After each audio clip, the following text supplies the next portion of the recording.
Hello दोस्तों, good evening. आप सब कैसे हैं? आई होप आप सब बहुत ही अच्छे होंगे और स्वस्थ भी होंगे। ये क्लास आपकी एमएड थर्ड सेमेस्टर की क्लास है और ये क्लास स्पेशल लखनऊ यूनिवर्सिटी वालों के लिए ऑर्गेनाइज की गई है।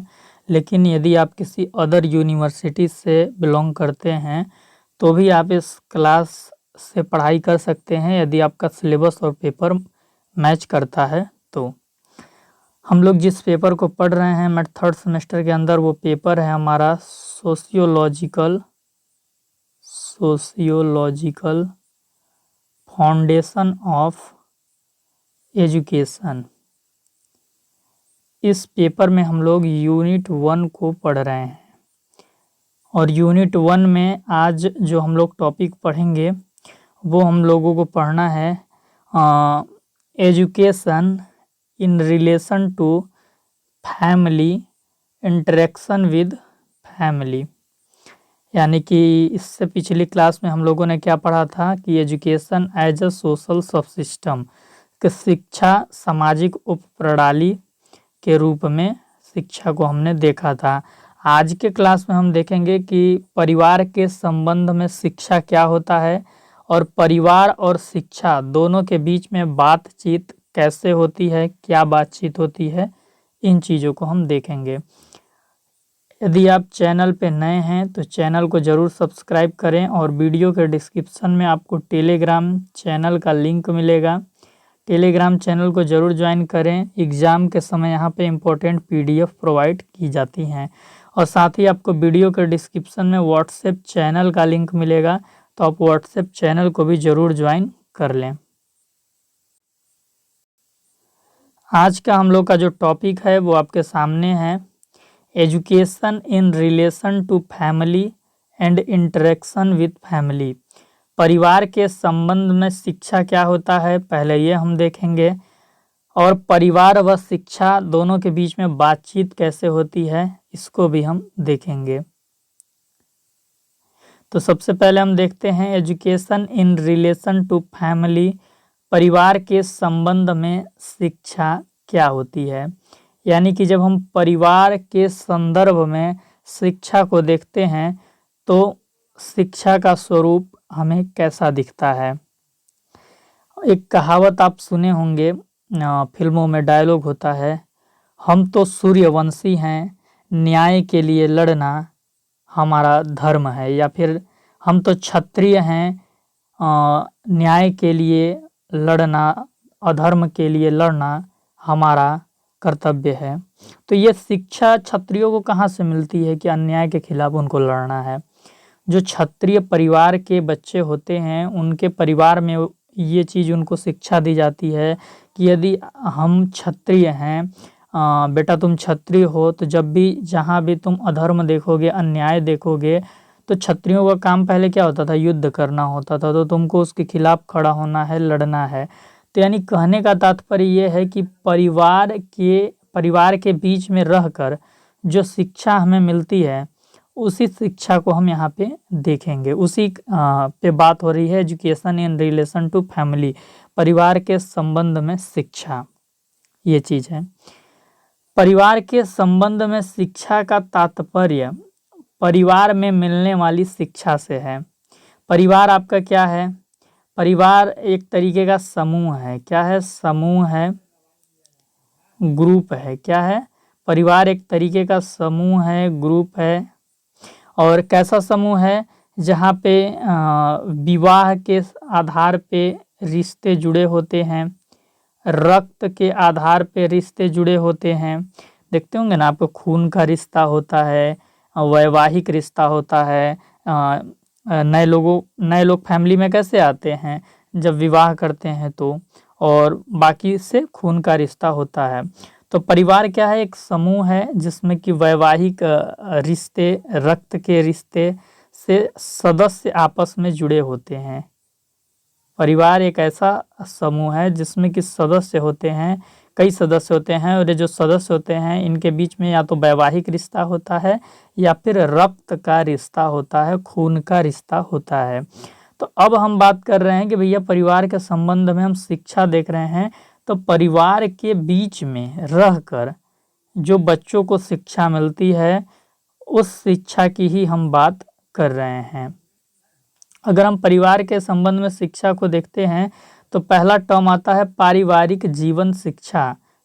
यदि परिवार के बीच में रहकर कोई बच्चा कुछ शिक्षा ग्रहण कर रहा है, कोई चीज़ें जान रहा है, कुछ बातों को सीख रहा है, तो वो कैसी शिक्षा कहलाएगी? पारिवारिक जीवन शिक्षा कहलाएगी। ये ऐसी शिक्षा है जो परिवार के बीच में रहकर जो एक बच्चा है वो जीवन भर सीखता है, जीवन भर सीखता है, जीवन भर सीखता है। जीवन भर का मतलब क्या कि बाल्यावस्था से कह लें, बाल्यावस्था से वृद्धावस्था कह सकते हैं। तो वो जीवन भर परिवार के बीच में रहकर कुछ न कुछ चीज़ें सीखता रहता है। तो पारिवारिक जीवन शिक्षा, फैमिली लाइफ एजुकेशन इसको हम बोलते हैं। ये जो शिक्षा होती है परिवार के सदस्यों को जीवन भर सिखाई जाती है। जो परिवार का सदस्य है बचपन में उसको सिखाया जाता है कि कहाँ जाना है, कैसे बातें करना है, कैसे लोगों से बर्ताव करना है। फिर थोड़ा बड़ा हो जाता है तो पिताजी का जो व्यापार होता है या जो भी घर का काम होता है उसमें कैसे हाथ बटाना है। और बड़ा हो जाता है, उसका विवाह हो जाता है तो कैसे बाल बच्चों की जिम्मेदारी संभालनी है, वैवाहिक जीवन में कैसे रहना है। फिर इसके बाद और बड़ा हो जाता है तो बेटे बेटियों की उसको शादी करनी होती है, तो वो अपने माँ बाप से पूछता है कि कहाँ लगा दिया जाए इसका शादी, कैसे कर दिया जाए। तो आजीवन परिवार के बीच में रहकर जिस शिक्षा को, जिन चीज़ों को हम सीखते हैं उसको हम पारिवारिक जीवन शिक्षा बोलते हैं। तो परिवार के संबंध में जब हम शिक्षा को देखने का काम करते हैं तो परिवार के संबंध में शिक्षा हमें दो रूप से दिखता है। पहला पारिवारिक जीवन शिक्षा, पारिवारिक जीवन शिक्षा फैमिली लाइफ एजुकेशन उसको बोलते हैं जो परिवार के बीच में रहकर आजीवन सीखते हैं। जब से जन्म होता है और जब तक मृत्यु नहीं हो जाता है तब तक सीखते हैं। और ये जो पारिवारिक जीवन शिक्षा होता है, इस प्रकार की शिक्षा का उद्देश्य परिवार के सदस्यों में सकारात्मक व्यक्तिगत, यानी कि जो बच्चा है या जो व्यक्ति है उनका जो व्यक्तित्व है वो कैसे अच्छा डेवलप हो जाए सकारात्मक रूप से, पारिवारिक विकास उसके अंदर हो जाए, यानी कि वो सभी फैमिली को लेकर चले, आपस में लड़ाई न करे या निजी स्वार्थ न देखे, सभी को आगे लेकर जाने के लिए सोचे, यानी परिवार का बिखराव न होने पाए। ये जो पारिवारिक जीवन शिक्षा होती है ये पारिवारिक दर्शन पर आधारित होती है। पारिवारिक दर्शन पर कैसे आधारित होती है कि समाज में तो बहुत सारी चीज़ें रहती हैं, लेकिन समाज में जो बहुत सारी चीज़ें हैं, बहुत सारी चीज़ों का मतलब क्या, बहुत सारे मूल्य हैं समाज के, बहुत सारे मान्यताएं हैं, बहुत सारी विचारधाराएं हैं, आप देखते होंगे। तो परिवार समाज में से कुछ मूल्यों को अपना लेता है, कुछ मान्यताओं को अपना लेता है, कुछ विचारधारा को अपना लेता है जो उसे अच्छा लगता है और उसी को वो आजीवन आगे बढ़ाता रहता है, अपने बच्चों को सिखाता है, अपने पोतों पोतियों को सिखाता है। तो जो पारिवारिक जीवन की शिक्षा होती है, जो परिवार में रहकर हमें शिक्षा मिलती है, वो परिवार के दर्शन पे ही आधारित होती है। यानी जो परिवार का मुखिया होता है वो किस आइडियोलॉजी को फॉलो करता है, वो किस ट्रेडिशन को फॉलो करता है, वही अपने बच्चों को भी वो सिखाना चाहता है। तो परिवार के संबंध में जब हम शिक्षा को देखते हैं तो एक टर्म आता है पारिवारिक जीवन शिक्षा जो कि हमने पढ़ लिया। दूसरा टर्म क्या है, पारिवारिक शिक्षा। पारिवारिक जीवन शिक्षा अलग है, पारिवारिक शिक्षा दूसरा टर्म है। जब परिवार के संबंध में हम शिक्षा को देखते हैं तो इसे बोलते हैं फैमिली एजुकेशन। अब ये क्या है, तो परिवार के बीच में रहकर जो शिक्षा मिल रही थी उसको पारिवारिक जीवन शिक्षा बोल रहे थे। अब परिवार के द्वारा की गई शिक्षा व्यवस्था को पारिवारिक शिक्षा कहते हैं कि हमारे परिवार ने अपने बच्चों के लिए या हमारे लिए जो शिक्षा की व्यवस्था की थी उसको पारिवारिक शिक्षा बोलते हैं। तो जो परिवार होता है वो अपने बच्चों के लिए शिक्षा की व्यवस्था कैसे करता है, भाई वो घर में क्या चीज़ें सिखाएगा, कुछ रीति रिवाज सिखा देगा, कुछ आदत, कुछ अच्छे संस्कार दे देगा, लेकिन आपको बड़ा मैथमेटिक्स, साइंस, इन्वायरमेंट स्टडी ये सारी चीज़ें तो नहीं ना पढ़ा देगा। लैंग्वेज की टोटल नॉलेज जो ग्रामर होती है वो सब थोड़ी सिखाएगा। तो उसके लिए परिवार क्या करता है, आपके लिए फॉर्मल एजुकेशन का भी व्यवस्था करता है, यानी स्कूल में आपका एडमिशन कराता है। तो जो पारिवारिक शिक्षा है इसका तात्पर्य ये है कि भैया हम बच्चों के लिए शिक्षा की व्यवस्था कैसी कर रहे हैं। तो वो जो शिक्षा की व्यवस्था परिवार कर रहा है अपने बच्चों के लिए, that is family education. Family के द्वारा जो बच्चों को एजुकेशन प्रोवाइड कराने की व्यवस्था की गई है, पारिवारिक शिक्षा उसको हम बोलेंगे। यह शिक्षा बच्चे और परिवार के दूसरी पीढ़ी के बीच होती है। भाई बच्चे की एक अपनी पीढ़ी है, अगर बच्चा 21वीं सदी में जन्म लिया है तो वो 21वीं सदी की पीढ़ी में है, और जो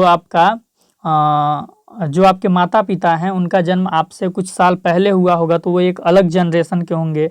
तो दो जनरेशन के बीच में इस प्रकार की शिक्षा होती है जो पारिवारिक शिक्षा होती है, जिसे अंतर पीढ़ीगत शिक्षा भी कहा जाता है। इस प्रकार की शिक्षा औपचारिक या अनौपचारिक हो सकती है। औपचारिक यानी जो माँ बाप हैं वो स्कूल की व्यवस्था करते हैं अपने बच्चे को शिक्षा देने के लिए, और अनौपचारिक मतलब क्या कि जो परिवार में मम्मी पापा ही कुछ सिखा देते हैं, कुछ बड़े भाई सिखा देते हैं, दादा दादी सिखा देते हैं। तो ये सारी चीज़ें। तो परिवार के संबंध में जब हमने शिक्षा को देखा तो दो प्रकार की शिक्षा हमें देखने को मिली। पहली कौन सी शिक्षा देखने को मिली? पारिवारिक जीवन शिक्षा, जो परिवार के बीच में रहकर जो जीवन हम जीते हैं उसमें जो जो शिक्षाएं हमें मिलती हैं उसे हम कहते हैं पारिवारिक जीवन शिक्षा। और दूसरी पारिवारिक शिक्षा। तो पारिवारिक शिक्षा में हमारा फॉर्मल एजुकेशन आ जाता है, लेकिन पारिवारिक जीवन शिक्षा में हमारा फॉर्मल एजुकेशन को हम इंक्लूड डायरेक्टली नहीं कर सकते हैं। पारिवारिक जीवन शिक्षा मतलब क्या कि परिवार के बीच में रहकर जो जीवन भर हम शिक्षा ग्रहण करते हैं, तो इसमें इनफॉर्मल एजुकेशन को हम डायरेक्टली इंक्लूड करना सही रहता है। बाकी फॉर्मल इनफॉर्मल दोनों हम पारिवारिक शिक्षा के अंतर्गत इंक्लूड कर सकते हैं। तो दो प्रकार की शिक्षा हम परिवार के संबंध में जब शिक्षा की बात करते हैं तो हम देखने को पाते हैं। अब तीसरी चीज़ इसमें हमें और क्या जाननी होगी कि परिवार के द्वारा दी जाने वाली शिक्षा की रूपरेखा क्या होती है। भाई परिवार अगर अपने बच्चों को कुछ सिखाता है, कुछ बताता है, तो वो एजुकेशन का स्ट्रक्चर क्या होता है, वो एजुकेशन के रूप फॉर्म क्या होता है। तो परिवार जनरली क्या सिखाता है? जो समाज के मूल्य होते हैं वो सिखाता है, समाज में जो मान्यताएं प्रचलित हैं वो सिखाता है। भाई अब कैसे जानते हैं कि होली के दिन कुछ अबीर और रंग हमें खेलना है, अपने से बड़ों को अबीर लगाना है और उनका आशीर्वाद लेना है। दीपावली के दिन हमें खूब सारे पटाखे फोड़ने हैं, खूब सारी पकवान मिठाइयाँ ये सारे खाने हैं। रक्षाबंधन के दिन मीठा खाना है, बहन से राखी बंधवाना है। सारी चीज़ें कैसे पता चलती हैं? सब माँ बाप ही तो सिखाते हैं। जो समाज के विश्वास हैं, रीति रिवाज हैं, कुछ परंपराएं हैं, बड़े आते हैं तो आप उनका पैर छू देते हैं।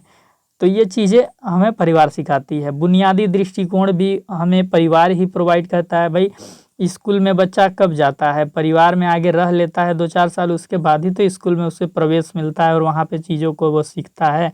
तो उसे कैसे पता होता है कि प्रेम क्या होता है, नफ़रत क्या होता है। आप जब भाई बहन आपस में होंगे तो बहन आपका खिलौना छीन लेती होगी, आप अपने भाई का खिलौना छीन लेती होंगी। तो ये सारी चीज़ें कैसे होती हैं? ये जो प्यार से रहना है, अगर 2 रोटी है तो एक हम खाएंगे, एक अपने जो साथ में कजन है उसको भी देंगे, मम्मी पापा का बात मानेंगे। तो ये जो आदत है, संस्कार है, प्रेम है, भाईचारा है, जो भी दृष्टिकोण है, सोचने का नज़रिया है, जो बुनियादी बेसिक पॉइंट ऑफ व्यू हम सीखते हैं वो परिवार के थ्रू ही सीखते हैं। सही और गलत में अंतर भी हम परिवार से ही सीखते हैं। देखे होंगे कि परिवार में ही आपको बोलते हैं कि मंदिर में जा रहे हो बेटा, चप्पल उतार के जाना, चप्पल पहन के मत जाना, क्योंकि चप्पल पहन के जाना गलत माना जाता है। क्योंकि मंदिर एक पवित्र जगह है और वहाँ पे हम चप्पल पहन के प्रवेश नहीं करते। ये भगवान के सम्मान के लिए हम ऐसा करते हैं। तो जो चीज़ें सही हैं, गलत हैं, ये चीज़ों में अंतर भी हमें माँ बाप ही सिखाते हैं। अगर हमारे हाथ में, मान लीजिए हमारे घर में हमारे पिताजी सिगरेट पीते हैं, सिगरेट स्मोकिंग जो है आपका, सिगरेट पीते हैं, तो भाई पिताजी सिगरेट पीते हैं तो घर के अंदर वो सिगरेट भी तो रख देते होंगे कहीं पे। बैठे थे सोफे पे, वहाँ पे सिगरेट एक निकाले रख दिए, पीना भूल गए, पीने के लिए निकाले थे लेकिन पीना भूल गए। अब लड़का आया वहाँ पे खेलते खेलते और देखा ये क्या है, उसको क्या पता है सिगरेट है क्या है, और उसको लिया, देखा लंबा सा ऐसा है, तो अपने मुंह में अपना सिगरेट वो पीने लगा या पकड़ भी लिया, हाथ में सिगरेट को पकड़ा, तो जैसे ही मम्मी आई तो बोली कि नहीं नहीं, ये सिगरेट है, गंदी चीज़ है, ऐसे बोलेगी, ये गंदी चीज़ है, इसको मत लो, इसको छोड़ दो, ये बहुत ख़राब होता है। तो बच्चा उस दिन से वैसा जब भी कोई चीज़ देखेगा सिगरेट जैसा चीज़, तो वो सिगरेट को नहीं लेगा। तो सही और गलत में अंतर भी कौन सिखाता है? परिवार सिखाता है। सामाजिक व भावनात्मक स्थिरता में भी विकास परिवार ही हम आपको करने सिखाता है, हमें सामाजिक बनाता है कि कोई बड़ा आ जाए तो उसका पैर छूना है, कोई घर में मेहमान आ जाए तो उससे पहले कोई भी चीज़ देनी है, बाद में खुद खानी है। जैसे कि खूब सारे समोसे यहाँ पे एक प्लेट में रख दिए गए और हमारे घर पे मेहमान आ गए, मान लो बगल वाली आंटी आ गई, तो मम्मी ने आंटी के सामने इतने सारे समोसे, मिठाइयाँ, जलेबी खूब सारे रख दिए। अब क्या हुआ कि बच्चों के मुंह में पानी आ गया, अरे हम ही खा ले। तो मम्मी बोलती है नहीं तुम मत खाना, जो आंटी हमारे घर के क्या है, गेस्ट हैं अभी, तो वो पहले खाएंगे, अगर बच जाता है तो फिर हम लोग खा लेंगे।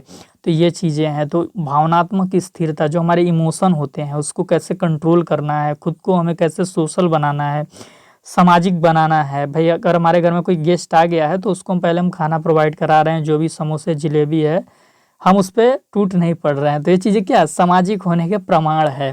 भावनात्मक स्थिरता क्या होता है कि बगल में देखे पास पड़ोस में कोई बच्चा खूब नया गाड़ी ले लिया है, तो हमने बोला मम्मी मम्मी मुझे भी ऐसी गाड़ी चाहिए, नहीं दोगी, नहीं लोगी, मैं जा रहा हूँ उसका गाड़ी लूट लूँगा, चुरा लूँगा। तो बोलते हैं रुक जाओ, 2 दिन में तुमको भी ऐसा गाड़ी ला के दे देंगे, लेकिन तुम कुछ भी ऐसा काम मत करना। तो कैसे इमोशन पे कंट्रोल करना है, ये सारी चीज़ें सिखाते हैं। देखते होंगे बच्चे आपस में खेलते भी हैं तो लड़ाई करने लगते हैं, फिर आपस में मारपीट करने लगते हैं, तो माँ बाप शांत कराते हैं। तो कैसे इमोशन को कंट्रोल करना है वो चीज़ें माँ बाप सिखाते हैं।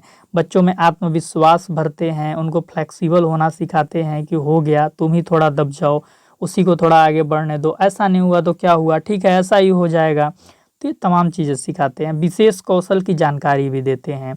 विशेष कौशल की जानकारी देते हैं ताकि पारंपरिक व्यवसाय में सहयोग मिल सके। मान लीजिए कि हमारे पिताजी क्या करते हैं भैया, एक होटल चलाते हैं। क्या करते हैं? एक होटल चलाते हैं।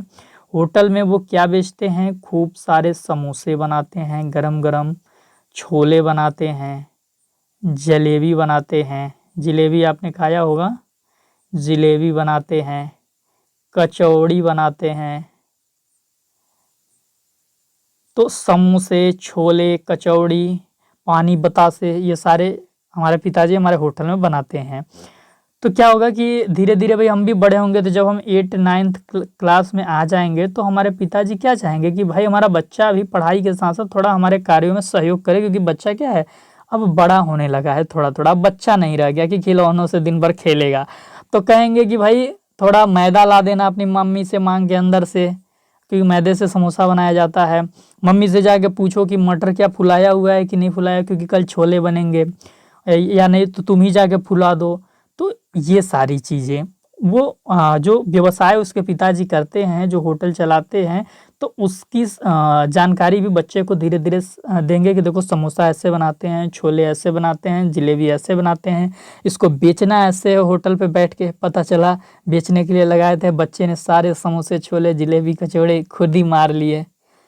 तो ये चीज़ें हैं, परिवार के द्वारा इस प्रकार की शिक्षा दी जाती है। मतलब परिवार के द्वारा जो शिक्षा दी जाती है उससे क्या होता है कि व्यक्ति जो बच्चा है वो कल की चुनौतियों के लिए तैयार हो पाता है। जो उसको भविष्य में चुनौतियां मिलने वाली होती हैं समाज के अंदर, उससे वो कैसे डील कर पाएगा, कल की चुनौतियों से कैसे सामना कर पाएगा, इसके लिए उसके माँ बाप क्या करते हैं, उसको तैयार करते हैं। क्योंकि देखे होंगे कि जब तक माँ बाप रहते हैं बच्चे एकदम ऐशो आराम में रहते हैं। जैसे ही माँ बाप का साया थोड़ा हटता है, खुद जिम्मेदारी पूरे कंधों पे आ जाती है और फिर हालत ख़राब हो जाती है। सबसे रिश्ता बनाना, पैसे कमाना, घर को चलाना, तमाम चीज़ें। लड़कियों की बात करें तो जब तक उनकी शादी नहीं होती है तो मम्मी हाथ में लो बेटा खाना, लो बेटा रोटी सब्जी, दो लाओ बेटा तुम्हारे लिए चाय बना देते हैं। मतलब हर एक चीज़ उनका हाथ पे हाथ मिलती है।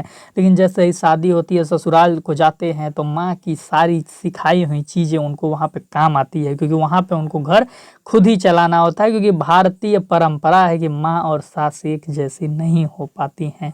अगर एक जैसी हो पाती तो शायद कुछ और ही स्वरूप होता हमारे देश का, लेकिन ये नहीं हो पाता है। तो यही चीज़ें हैं कि जो पारिवारिक शिक्षा हमें मिलती है वो जब हम सोशल लाइफ में एंटर करते हैं, सामाजिक जीवन में जब हम प्रवेश करते हैं तो वहाँ पे हमें काम आती हैं। हमारा व्यक्तित्व निखरता है इस प्रकार की शिक्षा से। एजुकेशन इंटरेक्शन विथ फैमिली, शिक्षा व परिवार दोनों के बीच में कैसे बातचीत होती है, दोनों एक दूसरे से कैसे इंटरेक्शन करते हैं, तो इसको हम किसके रेफरेंस में देखेंगे, इसको हम स्कूल और पेरेंट, ये दोनों के रेफरेंस में देख लेते हैं। जब भी हम एजुकेशन और फैमिली इंटरेक्शन की बात करेंगे तो हमें स्कूल और पेरेंट की बात करना है कि स्कूल कैसे बात करेगा पेरेंट से और पेरेंट कैसे बात करेगा स्कूल से, और दोनों आपस में बात करना क्यों ज़रूरी है, ताकि जो हमारा बच्चा है उसको क्वालिटी एजुकेशन मिल पाए, क्वालिटी एजुकेशन मिल पाए, क्वालिटी एजुकेशन मिल पाए।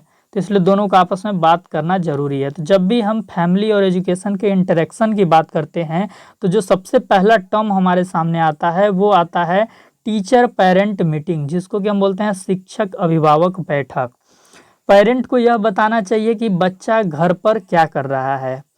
टीचर पेरेंट मीटिंग क्या होता है, देखे होंगे जनरली स्कूल्स में ये बुलाया जाता है, पेरेंट आते हैं स्कूल में और टीचर उनसे बात करते हैं कि बताइए बच्चा जो स्कूल से काम दिया जाता है बच्चा घर पे करता है या नहीं करता है, उसकी क्या एक्टिविटीज़ होती हैं घर के अंदर, बच्चे की क्या कमियां हैं, क्या लापरवाही है, क्या उसकी वीकनेस है, ये सारी चीज़ों का रिपोर्ट लेते हैं इस मीटिंग में वो। तो बच्चा घर पर क्या कर रहा है, उसकी कमियां क्या है, लापरवाही क्या है, कमजोरी क्या है, विद्यालय के समक्ष स्पष्टता से रखते हैं पेरेंट। पेरेंट को रखना चाहिए विद्यालय के समक्ष टीचर पेरेंट मीटिंग में।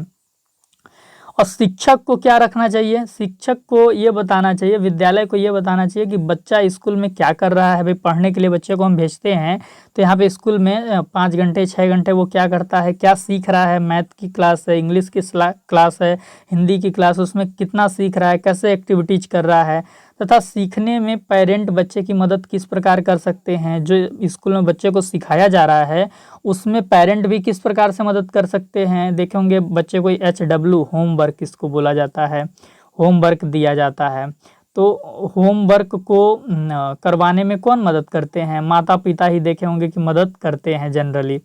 तो ये होमवर्क स्कूल का ही कार्य होता है, शिक्षक उनको घर पे करने के लिए देता है, लेकिन इसमें ज़्यादातर बच्चे माँ बाप बड़े भाई बहन की सहयोग लेते हैं। तो यही टीचर पेरेंट मीटिंग में माँ बाप माता पिता बताएंगे कि बच्चा घर में क्या कैसी एक्टिविटीज करता है, क्या लापरवाही है उसकी, तो उनको क्या करेंगे शिक्षक सुधारेंगे स्कूल के अंदर। और शिक्षक भी बताएंगे कि वो स्कूल में किस प्रकार की गतिविधियां करता है और सीखने के लिए कैसे और बेहतर इन्वायरमेंट आप उसको प्रोवाइड करा सकते हैं, उसके क्या हेल्प कर सकते हैं। तो इन सब चीज़ों पे डिस्कशन होता है टीचर पेरेंट मीटिंग में। और टीचर पेरेंट मीटिंग में इस टाइप के डिस्कशन से बच्चे को बेहतर लर्निंग कराया जा सकता है, लर्निंग फैसिलिटीज जो है उसको बेहतर प्रोवाइड किया जा सकता है, उसको असिस्टिव सपोर्ट प्रोवाइड किया जा सकता है, मतलब उसके जो लर्निंग का प्लेटफॉर्म है, इन्वायरमेंट है, उसको बेस्ट बनाया जा सकता है। इसके बाद अगर हम बात करें कि एजुकेशन और फैमिली आपस में कैसे और अच्छे से इंटरेक्शन कर सकते हैं, जो टीचर पेरेंट मीटिंग हमने टर्म पढ़ा, इसको बेहतर तरीके से कैसे विद्यालय के अंदर इम्प्लीमेंट किया जा सकता है। तो टीचर पेरेंट मीटिंग को अगर आप चाहते हैं कि बेस्ट वे में इम्प्लीमेंट किया जाए विद्यालय के अंदर, तो शिक्षकों को परिवारों के साथ मिलकर काम करना चाहिए। जो विद्यालय के अंदर हमारे टीचर्स हैं इनको पेरेंट्स के साथ मिलकर कार्य करना चाहिए, पेरेंट्स के साथ मिलकर कार्य करना चाहिए। तो पेरेंट्स के साथ टीचर कैसे मिल सकते हैं, मिलकर काम कर सकते हैं। रिलेशन विद पेरेंट, जो शिक्षक हैं वो माता पिता से रिलेशन बना के रखें, बच्चे के जो गार्जियन हैं उनसे उसके टच में रहें कि आज बच्चे क्या किया, जो उसको स्कूल में वर्क दिए थे तो उसको पूरा कर रहा है कि नहीं कर रहा है, और घर में उसकी क्या कमियां हैं जिसको स्कूल में सुधारा जा सकता है, तो वो पेरेंट के टच में रहें। इम्पावर फैमिलीज की जब हम बात करेंगे तो एडल्ट एजुकेशन को भी इसमें हम इंक्लूड कर सकते हैं। इम्पावर फैमिलीज क्या कि कुछ माता पिता देखेंगे खुद पढ़े नहीं रहते हैं, अनपढ़ रहते हैं, वो उनको उनके माँ बाप द्वारा शिक्षा नहीं दी जाती है, लेकिन वो अपने बच्चे को अच्छा पढ़ाना चाहते हैं। तो वो उनको पता ही नहीं रहता है कि बच्चे को कैसे हम चेक करें कि वो होमवर्क सही से कर रहा है कि नहीं कर रहा है, क्लास में क्या उसको क्लास वर्क मिला था वो सही से पूरा कर रहा है कि नहीं कर रहा है, हिंदी सही से पढ़ पाता है कि नहीं, इंग्लिश सही से पढ़ पाता है कि नहीं, क्योंकि वो खुद पढ़े ही नहीं है। बच्चा भी उनको बेवकूफ़ बना देगा। मम्मी पापा उससे पूछेंगे कि क्या पढ़ रहे हो बेटा, तो बोलेंगे पापा मैं तो ये पढ़ रहा हूँ। माता पिता को पता ही नहीं है तो बेवकूफ़ बना ही देगा। तो यहाँ पे टीचर का क्या काम है कि एडल्ट एजुकेशन भी वो प्रोवाइड करे, वो पेरेंट को सशक्त बनाए, परिवारों को सशक्त बनाए, उनको एम्पावर करे, जो बेसिक नॉलेज है जिससे कि वो अपने बच्चे का रिपोर्ट ले सकते हैं कि वो क्या पढ़ रहा है, क्या सीख रहा है, क्या जान रहा है। इस पे वो ऑब्जर्वेशन रख सकें और इस पे वो निरीक्षण कर सकें बच्चे का और उसका सहयोग कर सकें। तो इसके लिए एम्पावर फैमिलीज भी आ जाता है। इसके बाद कॉन्फ्रेंस शुड बी ऑर्गेनाइज्ड, जो स्कूल में सम्मेलन आयोजित करना चाहिए। सम्मेलन मतलब क्या, आप जैसे देखते होंगे स्कूल के अंदर त्रैमासिक एग्जाम होता है, 3 महीने के अंदर त्रैमासिक परीक्षा की व्यवस्था होती है, अर्धवार्षिक परीक्षा की व्यवस्था होती है। तो इसमें जो टॉप 10 बच्चे हैं जिन्होंने सबसे अधिक नंबर लाए हैं, या जिस बच्चे ने किसी भी विषय में कुछ अच्छा किया है, तो उसके लिए एक सम्मेलन आप आयोजित करवा दीजिए। उसमें सभी बच्चों के माता पिता आएंगे, उनके बच्चे को बोलने का मौका दिया जाएगा। जो टॉप 10 में रहेंगे उनके माता पिता को मौका दिया जाएगा, बच्चे को कुछ सम्मान या पुरस्कार दिया जाएगा। तो इस प्रकार के सम्मेलन करा के भी आप पेरेंट को आकर्षित कर सकते हैं बच्चों के पढ़ाई के प्रति, विद्यालय में जो गतिविधियां हो रहा है उसके प्रति वो जो पेरेंट है वो नज़र बनाए रख सकते हैं, और शिक्षक भी परिवार से जुड़े रहेंगे। इसके बाद क्या है कि नॉलेज ऑफ प्रॉपर न्यूट्रिशन। अगर बच्चे को आप चाहते हैं कि कोई भी बच्चा अच्छे तरीके से पढ़ाई करे, तो बच्चा अच्छे तरीके से पढ़ाई कब कर पाएगा, जब वो अच्छे तरीके से भोजन भी करेगा।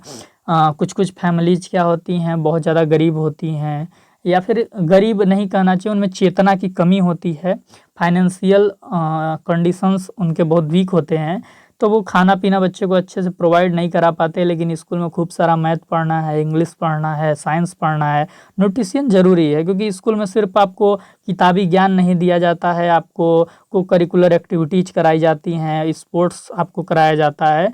तो बच्चे का जो उचित पोषण है उसका ज्ञान होना चाहिए पेरेंट को, और अगर ये पेरेंट को ज्ञान नहीं है, माता पिता को ज्ञान नहीं है, तो टीचर को यहाँ पे आगे बढ़ के इन चीज़ों का ज्ञान टीचर पेरेंट मीटिंग में देना चाहिए। इसके बाद जो सबसे मोस्ट है, जो आजकल हमें देखने को नहीं मिलता है, ये परंपरा ख़त्म सी हो गई है, जो टीचर हैं या जो प्रिंसिपल हैं, इनको थोड़ा स्कूल से बाहर निकल के भी काम करना चाहिए। मुझे लगता है होम विजिट पे जाना चाहिए और ऑब्जर्वेशन करना चाहिए टीचरों को। होम विजिट क्या कि अगर क्लास 5 में 70 बच्चे पढ़ते हैं, क्लास 5 में यदि 70 बच्चे पढ़ते हैं, तो टीचर 70 बच्चों के यहाँ होम विजिट पे जाए। कभी रोल नंबर 1 के पास चला जाए, कभी रोल नंबर 2 वाले बच्चे के पास चला जाए, कभी रोल नंबर 13 वाले बच्चे के पास चला जाए, उनके घर पे जाए, अवलोकन करे कि क्या कर रहा है, उसमें जो सुधार करना है वो भी उसको बताए। वहाँ पे उनके साथ पेरेंट्स के साथ बैठे, कुछ खा पी भी ले, चाय वगैरह तो मिलता ही है, तो ये देखे कि घर पे किस प्रकार की गतिविधियां करता है। क्योंकि कई बार पेरेंट झूठ बोल देते हैं टीचर पेरेंट मीटिंग में आके कि नहीं बच्चे तो सही से पढ़ रहे हैं, वो क्योंकि बच्चे से बहुत प्यार करते हैं तो लाड दुलार में बच्चे को चढ़ा देते हैं, उनकी गलतियों को छिपा देते हैं। लेकिन यदि टीचर होम विजिट करेगा तो जो एजुकेशन और फैमिली के बीच में इंटरेक्शन है वो प्योर हो पाएगा, और 100% ये श्योर है कि क्वालिटी एजुकेशन को देने में विद्यालय को बहुत ही मदद मिलेगी, अगर ये सब चीज़ें लागू हो जाती है जो मैंने आज की क्लास में आपको बताया है। तो आज के क्लास में हमने बात कर लिया कि परिवार के संबंध में यदि शिक्षा की हम बात करें, परिवार के संबंध में शिक्षा को यदि हम देखें तो 2 प्रकार के शिक्षा हमने पढ़ ली। पहला क्या हमने पढ़ा, पारिवारिक जीवन शिक्षा, पारिवारिक जीवन शिक्षा। दूसरा हमने क्या पढ़ा, पारिवारिक शिक्षा। ये 2 प्रकार की शिक्षाएं होती हैं जब हम परिवार के संबंध में शिक्षा को देखते हैं। तो इसके बाद हमने देखा कि पारिवारिक शिक्षा का स्वरूप क्या होता है, यानी कि इसका सिलेबस कह सकते हैं कि इसमें परिवार के द्वारा किस प्रकार की शिक्षा बच्चे को दी जाती है। और पारिवारिक शिक्षा में फॉर्मल इनफॉर्मल एजुकेशन दोनों आते हैं, लेकिन पारिवारिक जीवन शिक्षा में क्या होती है, ये परिवार के बीच में रहकर हमें शिक्षा ग्रहण करनी होती है। अगर परिवार के बीच में कोई बाहर का भी आ रहा है और हमें कुछ सिखा रहा है तो भी हम सीखते हैं, लेकिन परिवार के बीच में ही सीखते हैं। तो ये शिक्षा वैवाहिक जीवन से संबंधित हो सकती है, व्यवसाय से संबंधित हो सकती है, कोई शोक समारोह में जाना है, वहाँ पे कैसे हमें बिहेव करना है, ये तमाम यानी आजीवन जो जो परिस्थितियां आ रही हैं उसमें हम शिक्षा लेते हैं। दूसरी पारिवारिक शिक्षा होती है, परिवार के द्वारा जो शिक्षा हमें दी जाती है या हमारे लिए जो शिक्षा की व्यवस्था की जाती है। तो हमारे लिए जो शिक्षा की व्यवस्था की जाती है दो प्रकार की, एक तो हमें स्कूल में एडमिशन दिला दिया जाता है और माता पिता भी कुछ ना कुछ सिखाते रहते हैं। तो ये दो चीज़ देखते हैं, परिवार के द्वारा जो हमें शिक्षा सिखाया जाता है, हमने कुछ बिंदु थे बात आपसे किए ही थे, आत्मविश्वास सिखाते हैं, हमें फ्लेक्सिबल होना सिखाते हैं, हमें समाज के मूल्य मान्यताएं ये सारी चीज़ें सिखाते हैं, तभी हम आगे जाके बोल पाते हैं हम तो क्षत्रिय हैं, किसी के सामने झुकेंगे नहीं, क्योंकि ये हमारे माता पिता ने ही सिखाया होता है। ठीक, तो ये चीज़ है। या फिर बोलते हैं कि हम तो यदुवंशी हैं, श्री कृष्ण के वंश से आते हैं, प्रेम को ही आगे बढ़ाएंगे। तो जो भी चीज़ें हैं, फिर इसके बाद हमने देखा कि परिवार और शिक्षा के बीच में कैसे आपस में बातचीत होती है। तो उसमें हमने किस टर्म को जाना, उसमें हमने जाना शिक्षक अभिभावक बैठक। ये बहुत ज़रूरी है। शिक्षक अभिभावक बैठक के अंदर अभिभावक का क्या रोल होगा और शिक्षक का क्या रोल होगा, ये दोनों चीज़ें हमने बात की। और शिक्षक अभिभावक बैठक को कैसे बहुत बेहतर वे में, बेस्ट वे में इम्प्लीमेंट किया जा सकता है विद्यालय के अंदर और फैमिली के विद्यालय के अंदर, इस चीज़ पे भी हमने बात की। तो आई होप ये क्लास आपको समझ में आ गई होगी। अगर कहीं पे कोई समझ नहीं आया होगा तो आप हमसे कमेंट में पूछें। अगले क्लास में जो हम पढ़ेंगे वो आपका टॉपिक है education in relation to community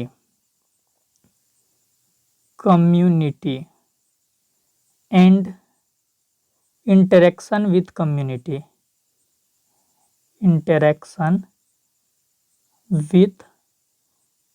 community, यानी कि समुदाय के संबंध में शिक्षा को हम देखेंगे। जैसे आज हमने पारिवारिक शिक्षा पढ़ा, तो कल हम सामुदायिक शिक्षा के बारे में पढ़ेंगे, या समुदाय के संबंध में शिक्षा के जितने रूप होंगे, जितने टर्म होंगे वो हम देखेंगे। और समुदाय और शिक्षा आपस में कैसे बातचीत करते हैं, बातचीत करने की क्या व्यवस्था है, उस चीज़ को भी हम देखेंगे। तो ये कल की क्लास में हम देखने वाले हैं। अगर आज की क्लास अच्छी लगी है तो आप शेयर कर दीजिए इस सेशन को, एक लाइक भी कर दीजिए। चैनल पे नए हैं तो चैनल को सब्सक्राइब करके टेलीग्राम चैनल को ज़रूर ज्वाइन कीजिए। यहाँ पर एग्ज़ाम के समय में आपको इम्पोर्टेंट PDF प्रोवाइड कराए जाएंगे, और साथ ही साथ आपको वीडियो के डिस्क्रिप्शन में व्हाट्सएप चैनल का लिंक मिलेगा, तो आप व्हाट्सएप चैनल को भी ज़रूर ज्वाइन कीजिए। ये जो प्लेटफॉर्म है आपका कोर्सेस पॉइंट, यहाँ पे हम आपको एमएड की क्लास प्रोवाइड कराते हैं और हम आपको आसान तरीके से कठिन टॉपिक को समझाने का कोशिश करते हैं, हंसी मजाक के साथ, एकदम सीरियस होके नहीं, मनोरंजन के साथ नॉलेजेबल चीज़ों को आगे बढ़ाते हैं।